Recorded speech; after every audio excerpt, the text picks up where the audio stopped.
অনেকদিন পর বউকে নিয়ে বাসা থেকে বের হইছি, অনেক ভালো লাগতেছে। কি ব্যাপার, ছেলেটা শীষ দিল কেন আমাকে দেখে?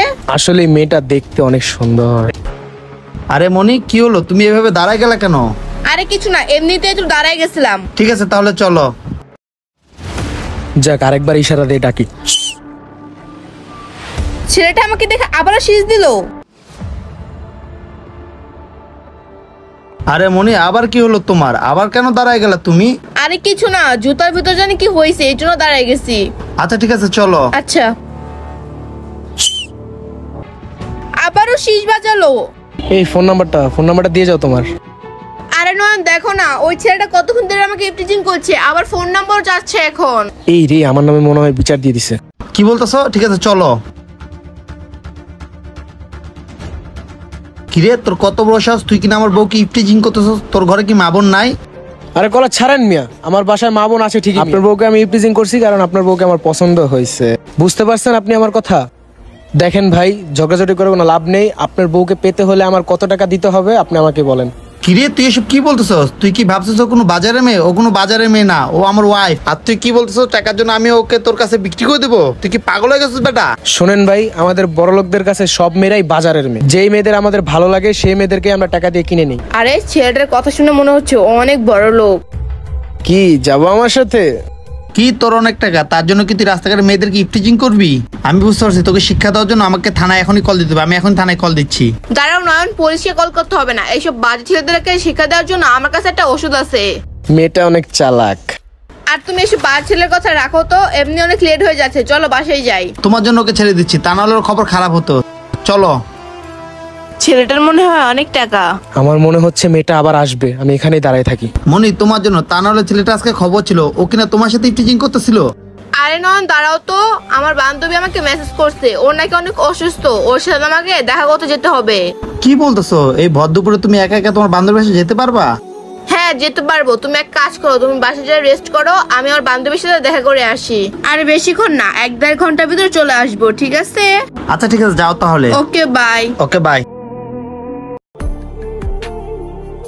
কি ব্যাপার, এখনো আসতেছে না? তাহলে কি আসবে না মেয়েটা? আমার হাজবেন্ড কি ভাবছে আমি আমার বান্ধবীর সাথে ওর বাসায় দেখা করতে যাচ্ছি? আর ও তো কখনো কল্পনা করতে পারবো না আমি যার সাথে দেখা করতে যাচ্ছি ও আমাকে টাকা দিয়ে কিনতে চাইছে। মনি কি ভাবছে? আমি কিচ্ছু বুঝি না, আমি সব বুঝি। জাস্ট আমাকে একটা কল দেখ, তারপরে মজাটাও বুঝবে কত ধানের কত চাল।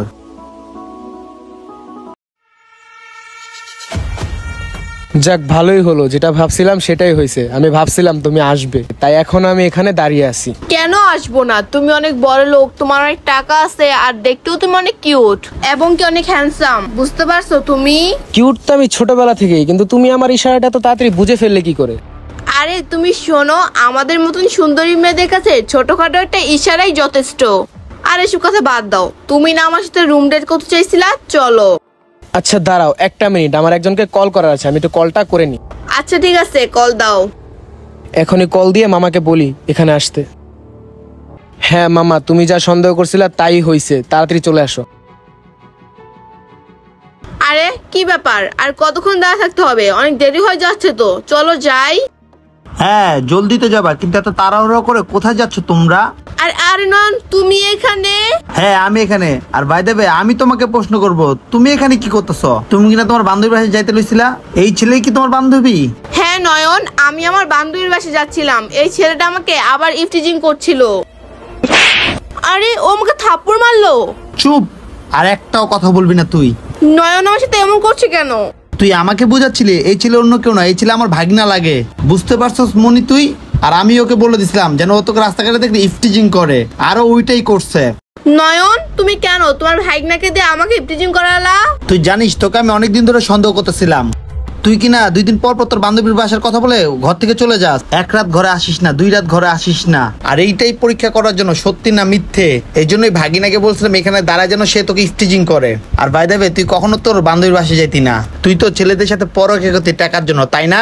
প্লিজ নয়ন মাফ করে দাও, আসলে আমি টাকার লোভে পড়ে এসব পাপ কাজ করছি, এসব কাজ আমি আর কখনো করব না। প্লিজ তুমি আমাকে মাফ করে দাও, একটাবার চান্স দাও। চুপ থাকো তুমি, এটা তোমার প্রথম মনে হইলে আমি তোমাকে মাফ করে দিতাম। কিন্তু না, এটা তোমার প্রথম অন্যায় না, এটা তো তোমার একটা অভ্যাস হয়ে গেছে। টাকার জন্য তুমি এতটাই নিচে নামতে পারো যে স্বামী রেখে অন্য ছেলেদের সাথে তুমি রাত কাটাও। আমি কত কষ্ট করে তোর শখ পূরণ করি, আর তুই কিনা কিছু টাকার জন্য ছেলেদের সাথে এই কথাটা বারবার বলতে আমার লজ্জা লাগতেছে।